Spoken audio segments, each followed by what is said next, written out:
ಹಿಸ್ಟ್ರಿಯಲ್ಲೇ ಮೊದಲನೇ ಬಾರಿಗೆ ಕನ್ನಡದ ಒಬ್ಬ ನಟ ಆಪ್ಕಿ ಅದಾಲತ್ ಕಟಕಟೆಯಲ್ಲಿ ನಿಂತಿದ್ದಾರೆ. ಹೌದು ಫ್ರೆಂಡ್ಸ್, ನಮ್ಮ ಹೆಮ್ಮೆಯ ರಾಕಿಂಗ್ ಸ್ಟಾರ್ ಯಶ್ ಆಪ್ಕಿ ಅದಾಲತ್ ಕಾರ್ಯಕ್ರಮಕ್ಕೆ ಹೋಗಿದ್ರು. ಯಶ್ ಅವರು ಈ ಕಾರ್ಯಕ್ರಮದಲ್ಲಿ ಕಂಪ್ಲೀಟಾಗಿ ಹಿಂದಿಯಲ್ಲೇ ಮಾತಾಡಿದ್ರು. ಆ್ಯಂಡ್ ಮಾತಾಡೋದಕ್ಕಿಂತ ಮುಂಚೆನೇ ಹೇಳಿದ್ರು, ಅಕಸ್ಮಾತ್ ನನ್ನಿಂದ ಏನಾದರೂ ತಪ್ಪಾದರೆ ಹಿಂದಿಯಲ್ಲಿ ಮಾತಾಡುವಾಗ ದಯವಿಟ್ಟು ಕ್ಷಮಿಸಿ ಅಂತಲೂ ಕೂಡ ಆಡಿಯನ್ಸ್ಗೆ ಹೇಳಿದ್ರು. ಹಾಗೆ ರಜತ್ ಶರ್ಮಾ ಅವ್ರಿಗೂ ಕೂಡ ಕೈ ಮುಗಿದು ಅಕಸ್ಮಾತಾಗಿ ತಪ್ಪು ಮಾತಾಡಿದ್ರೆ ಕ್ಷಮಿಸಿ ಅಂತ ಕೇಳ್ಕೊಂಡ್ರು. ಎಲ್ಲೇ ಹೋದ್ರು ಆ ಕಲ್ಚರ್ಗೆ ಬೆಲೆ ಕೊಡಬೇಕು, ಆ ಭಾಷೆಗೆ ಬೆಲೆ ಕೊಡಬೇಕು ಅಂತ ಅಂದ್ಬಿಟ್ಟು ಅವರು ಹಿಂದಿಯಲ್ಲೇ ಮಾತಾಡೋದಕ್ಕೆ ಪ್ರಯತ್ನ ಪಟ್ಟರು.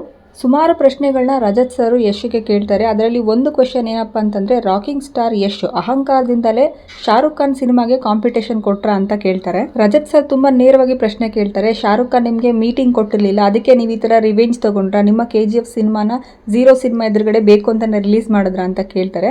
ಅದಕ್ಕೆ ಯಶ್ ಅವ್ರು ಕೊಟ್ಟ ಉತ್ತರ ಅಂತೂ ತುಂಬಾ ಕ್ಲಾಸ್ ಆಗಿತ್ತು. ನಾನು ಶಾರುಖ್ ಖಾನ್ ಅವರ ದೊಡ್ಡ ಫ್ಯಾನು, ಯಾವತ್ತೂ ನಾನು ಅವ್ರಿಗಿಂತ ದೊಡ್ಡೋನು ಅಂತ ಅನ್ಕೊಂತೀನೋ ಅಂದೇ ನನ್ನ ಕರಿಯರ್ ಮುಗಿದೋಗುತ್ತೆ ಅಂತ ಹೇಳ್ತಾರೆ. ಆಮೇಲೆ ಹೇಳ್ತಾರೆ, ನಾನು ಇವತ್ತಿಗೂ ಅವ್ರ ಫ್ಯಾನ್ ಅಂತ. ರಜತ್ ಅವ್ರು ಹೇಳ್ತಾರೆ, 0 ಸಿನಿಮಾದಲ್ಲಿ ನಾನು ಕೂಡ ಒಂದು ಸಣ್ಣ ಪಾತ್ರ ಮಾಡಿದ್ದೆ, ಆ ಸಿನಿಮಾ ಅಷ್ಟಾಗಿ ಓಡಲಿಲ್ವಲ್ಲ ಅಂತ ನನಗೆ ಪರ್ಸ್ನಲಿ ಬೇಜಾರಾಯಿತು ಅಂತ ಹೇಳ್ತಾರೆ.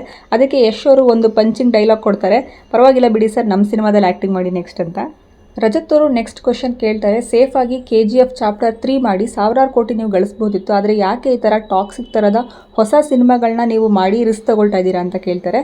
ಅದಕ್ಕೆ ರಾಕಿಂಗ್ ಸ್ಟಾರ್ ಯಶ್ ಹೇಳ್ತಾರೆ, ನನಗೆ ಲೈಫಲ್ಲಿ ರಿಸ್ಕ್ ತೊಗೊಂಡು ಬದುಕೋದಕ್ಕೆ ಇಷ್ಟ, ಕಂಫರ್ಟ್ ಝೋನಲ್ಲಿ ಕೂತ್ಕೊಂಡು ಸೇಫಾಗಿ ಗೇಮ್ ಆಡೋದು ನನಗೆ ಇಷ್ಟ ಇಲ್ಲ ಅಂತ ತುಂಬಾ ಖಡಕ್ಕಾಗಿ ಆನ್ಸರ್ ಮಾಡ್ತಾರೆ. ಆಮೇಲೆ ರಜತ್ ಅವರು ಯಶ್ ಅವರ ಫ್ಯಾನ್ಸ್ ಬಗ್ಗೆ ಮಾತಾಡ್ತಾರೆ. ಒಂದಿನ ಯಶ್ ಅವರು 700 ಜನಕ್ಕೇನೋ ಒಂದೇ ಸರಿ ಫೋಟೋನ ಕೊಟ್ಟಿರ್ತಾರಂತೆ. ಅದು ಒಬ್ಬೊಬ್ಬರಾಗಿ ಇಂಡಿವಿಜುವಲ್ ಫೋಟೋಸ್ ಕೊಟ್ಟಿರ್ತಾರೆ, ಗ್ರೂಪ್ ಫೋಟೋ ಅಲ್ಲ.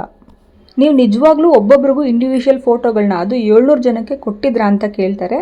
ಯಶ್ ಅವ್ರು ಹೇಳ್ತಾರೆ, ಹೌದು, ನಾನು ಒಬ್ಬೊಬ್ರಿಗೂ ಇಂಡಿವಿಜುವಲ್ ಫೋಟೋ ಕೊಟ್ಟಿದ್ದೆ ಅಂತ. ಕೆಲವೊಂದು ಸರಿ ನಾನು ಜನಗಳಿಗೆ ಫೋಟೋ ಕೊಡಬೇಕು ಅನ್ನೋಂಥ ಮೈಂಡ್ಸೆಟ್ಟಲ್ಲೇ ಹೋದಾಗ ಒಬ್ಬೊಬ್ರಿಗೂ ಇಂಡಿವಿಜುವಲ್ ಫೋಟೋಸ್ನ ನಾನು ಕೊಡ್ತೀನಿ. ಎಷ್ಟು ಜನ ಇರ್ತಾರೋ ನನ್ನ ಕೈಲಿ ಎಷ್ಟು ಸಾಧ್ಯ ಆಗುತ್ತೋ ಅಷ್ಟು ಜನಕ್ಕೆ ನಾನು ಎಷ್ಟೋ ಸರಿ ಫೋಟೋಸ್ನ ಕೊಟ್ಟಿದ್ದೀನಿ. ಬರ್ತ್ಡೇ ಟೈಮಲ್ಲಿ ಬೆಳಗ್ಗೆಯಿಂದ ಸಾಯಂಕಾಲದವರೆಗೂ ನಾನು ನನ್ನ ಫ್ಯಾನ್ಸ್ ಜೊತೆಗೆ ಕಂಪ್ಲೀಟಾಗಿ ಟೈಮನ್ನು ಸ್ಪೆಂಡ್ ಮಾಡಿ ಫೋಟೋಸ್ನ ಕೊಟ್ಟಿದ್ದೀನಿ ಅಂತ ಕೂಡ ಹೇಳ್ಕೊಂಡ್ರು. ಯಾಕಂದರೆ ಅದು ಅವರ ಜೀವನದಲ್ಲಿ ಒಂದು ಮೆಮರಿಯಾಗಿ ಉಳ್ಕೊಳ್ಳುತ್ತೆ, ಅದಕ್ಕೋಸ್ಕರ ನಾನು ಕೊಡ್ತೀನಿ. ಗ್ರೂಪ್ ಫೋಟೋ ಕೊಟ್ಟರೆ ನಾನು ಎಲ್ಲಿದ್ದೀನಿ ಅಂತ ಹುಡುಕೊಂಡೇ ಇರ್ತಾರೆ ಅಂತ ಹೇಳಿ ನಗ್ತಾ ಇದ್ರು.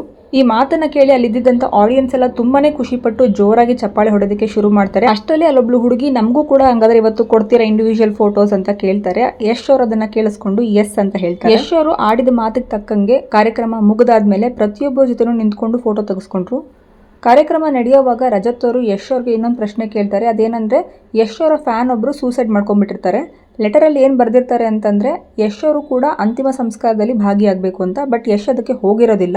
ಏನಕ್ಕೆ ಅಂತ ಈ ಕಾರ್ಯಕ್ರಮದಲ್ಲಿ ಹೇಳ್ತಾರೆ. ಅವ್ರು ಕೊಟ್ಟಿದ್ದ ರೀಸನ್ ತುಂಬಾ ಚೆನ್ನಾಗಿತ್ತು. ಅಭಿಮಾನಿಯೊಬ್ಬರು ಸೂಸೈಡ್ ನೋಟನ್ನು ಬರೆದಿಟ್ಟು ಯಶ್ ಅವರು ಅಂತಿಮ ಸಂಸ್ಕಾರಕ್ಕೆ ಬರಬೇಕು ಅಂತ ಬರೆದಿದ್ದಾರೆ. ಯಶ್ ಹೇಳ್ತಾರೆ, ನನಗೆ ಅಭಿಮಾನಿನ ನೋಡೋಕೆ ಹೋಗಬಾರ್ದು ಅನ್ನೋದು ಮನಸ್ಸಲ್ಲಿ ಇರಲಿಲ್ಲ.